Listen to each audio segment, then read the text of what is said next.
Hello and welcome everyone to yet another episode of the People Matters Sherpa Navigator Success Navigator Leadership Interview Series. An interview series where we talk to the best and top talent and tech leaders from across APAC and Middle East and bring you insights and actionable strategies based on the findings of the Global Sherpa uh, State of HR Industry Report. Today with us, I have Raj Lakshmi Satya, Learning Operations Leader and Chief of Staff to CHRO at Genpact, joining us for an insightful conversation on how do we really strengthen the HR function through a better HR tech implementation journey. It's great to have you with us, Raj Lakshmi. Thank you. Glad to be here. Great. Getting into my first question, Raj Lakshmi, we've seen, we were discussing before the interview also. In the Global Sherpa report, what we found that while HR leaders on one hand are ready to align with business objectives, really adapt with the evolving business ecosystem, uh, many are dissatisfied with their ability to leverage technology and execute for change. So, for Mhm. example, in areas like driving productivity through AI and analytics, around 57% HR leaders are saying that they're dissatisfied. Why do you see this gap between being ready versus be executing for impact? And how do you see companies like Genpact really trying to address this problem in 2025? Thanks. Great question. So I think before we get into why HR, it's a little important to understand what has changed in the last few years, right? Technology is not new to HR or any other function in the business scenario. However, AI and ChatGPT and the evolution that it has brought in has changed the way technology implementations are happening and will happen in the future. And what I mean by that is that ChatGPT really democratized the use of AI. It also made AI understanding more consumer grade, which means that everyone with a functional and a domain knowledge has an opportunity to understand how tech can play a very critical role in driving productivity in any function. Now, obviously, there are these shiny toys, AI toys today in the market, which come with a lot of promise of saying we will transform your business, we will transform the function.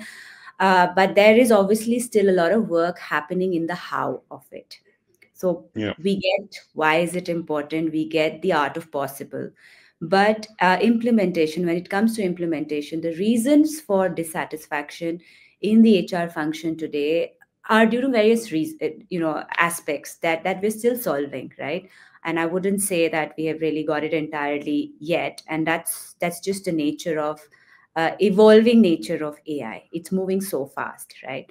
Agreed. One of the things that is leading to the dissatisfaction is the integration complexity. What I mean by integration complexity is if you want to gain the benefit of AI and tech in the function or in the hire to retire process, uh, there are fundamental foundational things that need to be in place. First one being, uh, do we have all our data sources integrated somewhere? Because AI is nothing but a play on data and being able to read the Right. data to be able to give you the benefit of the use cases, right? The second thing is traditionally HR functions have had multiple systems in an enterprise which serve or solve one piece of the puzzle. So you'll have something, you may be on a very different platform for hiring, and you may be Right. in a very different platform for learning. So any organization you see, you have a problem of plenty uh, in terms of number of platforms that are being used to solve these things. And now with advanced tech and AI, what you need is for these systems and platforms to be able to talk to each other Right. and for all the data to flow in so that HR can make meaningful value or generate meaningful value out of it. So the first one is the integration complexity. And then it leads me to the other point, which is that there is a clear skill gap in Right. functions, right?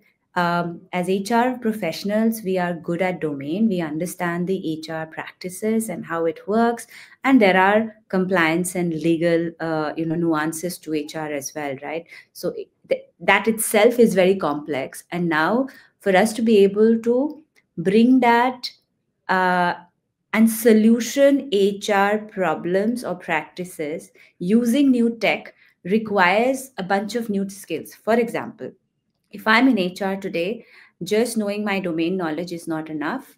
And I can't also 100% expect my IT team to be able to envisage the solution of the to be state using AI and tech.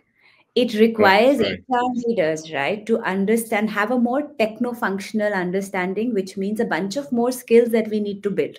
So that's the second right. reason why there is dissatisfaction while we want to move fast, because we've been used to earlier creating a use case and telling it to someone, and the tech team will come, they'll have their own BRD and solve it for us and just give us a tool to implement. That's not the way technology advancements and AI implementations happen today. So that's the second thing. There is a skill gap in the function, and therefore things may be moving slower than expected, and therefore the dissatisfaction. The third bit is that HR is about people, and there are a lot of PII information that we gather. And with AI and advanced tech, there is also a need to think very deeply on the data privacy aspect of it. So you can't Right, just right. in and say, I will give you all the data because I want to see this running. There is a lot of thought Right. required. Again, that takes time, right? And then leading to that, I believe, all of this is taking time for all of us to even solve. No one has the answers. We are solving it on the go. Literally, this year has been a year of implementing AI tools. And as we Yeah. are doing that, we are trying to solve for all of this, building skill gap in the team, integrate, going through all the integration complexities and seeing how do we simplify and launch things faster. And then how do we solve the whole data privacy aspect, leading to hoping that we'll have a clear ROI. The ROI of AI implementation, not just in HR, but just AI at large, right, is still unclear. We're still Yeah. figuring it out. And it's very different than how we used to calculate ROI before.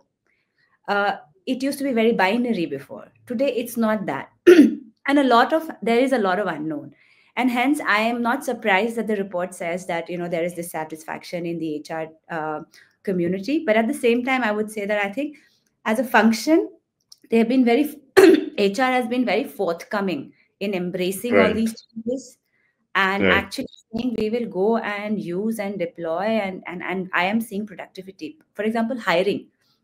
Yeah. There's a huge amount of tech and AI implementation that has happened across industries, and there are benefits out of it. So, something like hiring, maybe seeing the benefit of it sooner. Even learning is seeing it much sooner. But we still have a long way to go when it comes to other areas of HR in the entire hire to retire process. Agreed, agreed. I echo a lot of points that you raised, and I think the report also sort of, highlights these points quite organically. So when you talk about how, there are still disparate systems and people are operating across disparate systems, there's a problem of, how structured your data is to first to, eventually have an analytics layer or an AI layer. I think a lot of these points have emerged from, the report as well. And I think in our discussion, we will be touching upon a lot of these. You mentioned the skills aspect, Raj Lakshmi, and I would like to stay on this for a moment because what we found in the report, in the Global Sherpa report, was that 57% of HR leaders are looking at actively prioritizing their functional effectiveness and tech skills in the coming, in the next 12 to 18 months. And this is in response to the gap that, you know, we just spoke about. Mhm. I know you did touch up on it, but what kind of skills do you really see a CHRO or a person leading the tech implementation journey really from an HR standpoint really need to develop? And you being a learning professional, how should HR really look at HR for itself? How can HR be an HR for itself? So what are your Right. thoughts? Yeah. So So I think with all of this, actually, what has emerged in the last few years is the concept of trilingual capability. For Oh, all of us to be able to make the most of tech and AI, we no more, it is no more just sufficient to have domain knowledge. What is required is just enough knowledge of understanding the technology, data, and AI. And it doesn't mean that we all have to become in the function. We don't have to become deep domain experts on AI or tech, but we must at least have foundational knowledge and understand just enough to be able to solution architect an HR problem using tech, which is super new for us, right? Now, for example, generative AI. I think that is one skill that everyone needs to understand to be able to really apply what is available in the organization and also appreciate the tools that are there in the market. And when you use generative AI, one of the things that people are still getting there, right, is the art of prompt engineering. Now, right, a lot of times we think because we've used ChatGPT in our personal capacity, we feel prompt engineering is just about asking questions. But we've used prompt engineering, for example, in creating assessments on learning platform, for right, example, or defining curriculums for our personas.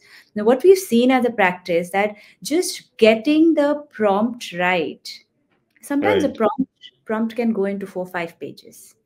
Now that is an art and that is a science, right? And these are not things that we have done before. We've never had to do it, right? We've always had someone at the back end who would do the tech fixes, and we just use the output, right? The interface. So I think that so prompt engineering, and that leads me to therefore communication, right? For every, and we've taken it for granted. yeah, Communication has been taken for granted, but today communication is the new code, right? So if you are able to really define the problem, articulate the problem, connect it to how it will get solved and experienced by the employee through a prompt, that is the capability that people in HR across the function requires. The other right, thing, since you spoke about trilingual capability, so you have so this is one example of how HR domain plus tech. And now the third thing is the whole tech world has a more product mindset of working.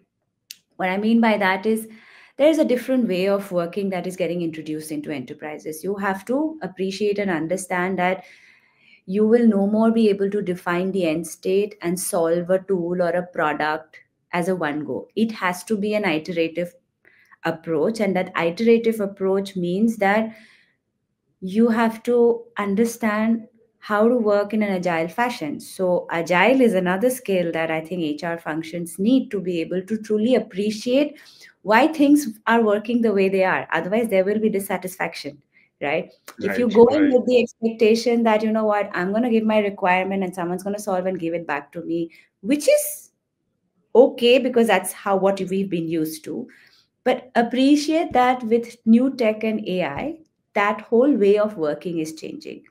Lastly, there are some softer skills, right, yeah, which are actually foundational to a really leveraging tech and AI.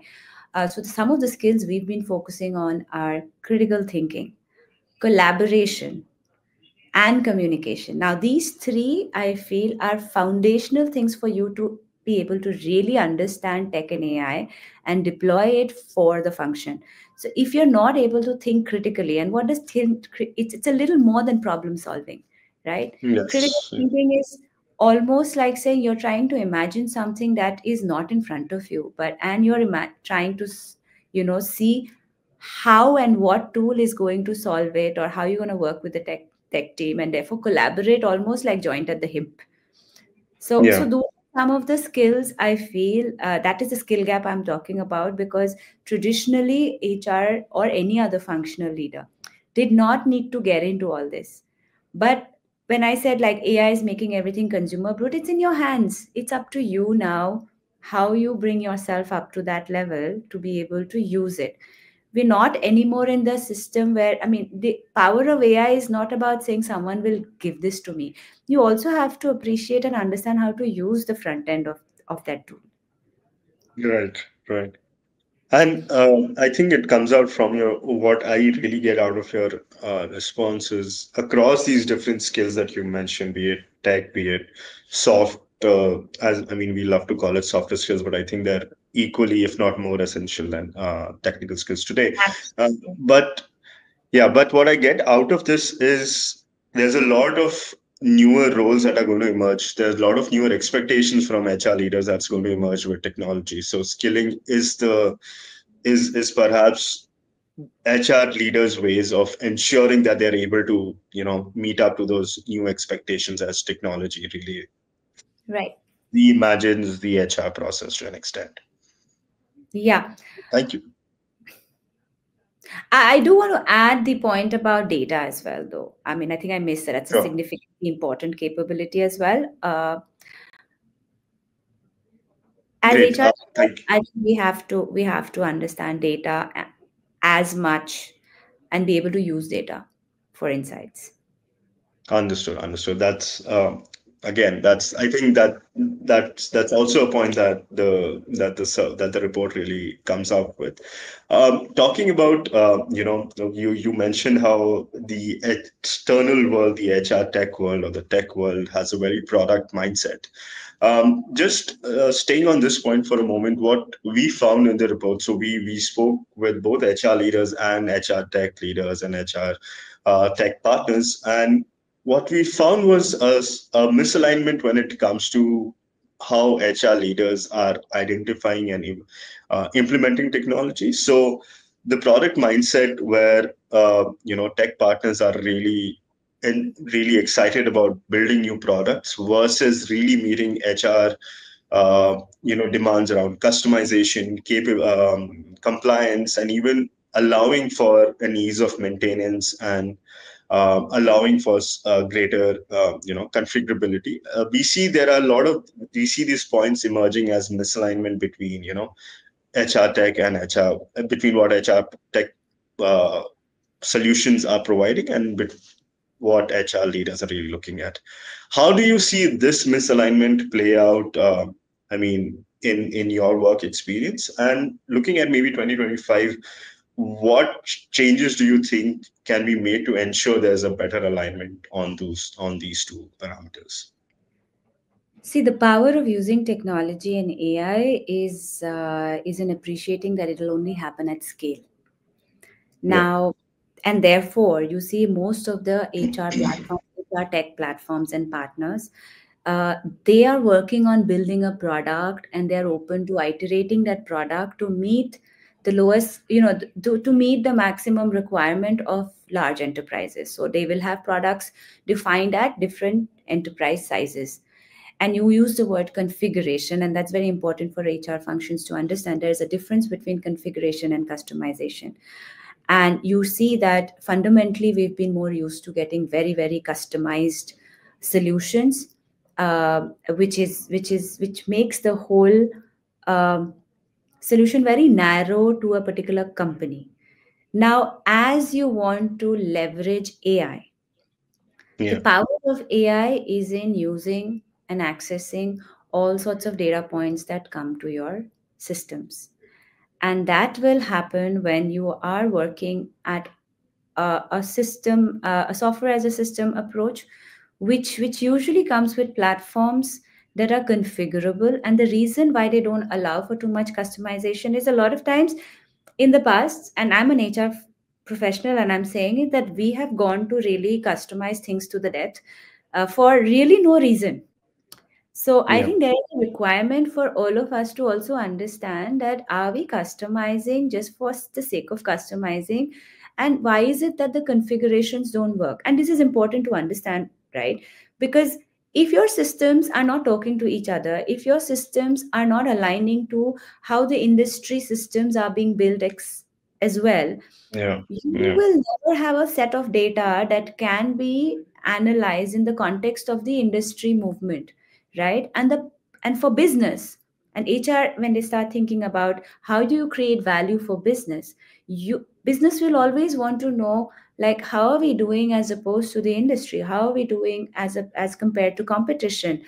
And if you don't have the base comparable data sets, you will not be able to give those answers very quickly. You'll end up spending a lot of time just analyzing data. And in the current Yeah. day and age, I don't think uh, we should be needing time to analyze data. It should be on the click, right? How will generative AI on data? For example, you have concepts like chat with data. Okay, Yeah. all business leaders are saying, we just the way we chat with the GPT on various other things, can we create something called chat with data on for the enterprise, where leaders should be able to ask what they need, and they should be able to get at least a 99% or a 95% correct view, instead of going into Excel sheets and Power BI reports and getting entire team to analyze it over a week, right? That, Right. because Right. decisions need to be faster. Now, for us to be able to fundamentally ensure that chat with data kind of a thing will work for the business, the systems at the back end needs to be, the large scale systems that are in the market. Having said that, I'll also call out, and I think the tech market with all the HR platforms are also in a stage where they're figuring things out. So none of the products today are like foolproof or ready, but they are all moving forward in partnership with companies to solve problems. So that's what we need to appreciate. That if you talk to any tech partner, they're open to feedback, they're open to understanding what is the business problem you're trying to solve, and how can their Right. platform really be configured to solve that. So and like I said, all of this is very, very new, right? This is not the way we used to Right. work. There is partnership and there is now collaboration within the team. There is collaboration within different teams in the organization, and this is like collaboration in across the industry. Right. Right. And I love how. I mean, I think I think even for our listeners, it's a good way to also maybe question perhaps customization versus configurability, that entire debate. Because as I said, we in the report we really found that customization is an HR need that maybe a lot of HR tech partners are not meeting at the right optimum demands. But what I hear from you is maybe is the need of customization is questioning perhaps to a certain extent why is there such a need of customization to begin with. So So it's not new. This is not new. 10 years ago, we had LMSs, right? Learning management systems. Even yeah, learning management systems came with configurations, never customizations. I mean, think about it. If you're creating, it's like saying, I have created a car, and now the level of configuration can be that I want an automatic and you want a manual, versus I mm, want red and you want blue. It can't be that, what, I don't think four tires work for me, so make it in three. That is agreed. the Yeah, concept. That is what we mean by customization versus configuration. Of course, it should not ever be at the point at the point of compromising on what value you're trying to deliver for your business. But I think there mm, is a need for deeper discussions to say, do we really need that customization? agreed, Is it, agreed. and mostly, if you see, customization requests come when we are not open to revisiting the current process and trying to just lift and shift. So if Agreed. you are using an advanced tech in AI tool, then I think it's just worth the moment and time to even question our as is process and see, do we really need everything going forward? Yeah. And what I hear from you, given how AI is bound to change a lot of processes and bound to create a lot of impact, it is necessary to go back and look at what is the as now process, as you say. How can that also be sort of modified and evolved? Yeah. If you speak to any of the large scale enterprise level platforms, you will hear it from the platform owners that one of the primary mistakes all of us do is trying to lift and shift.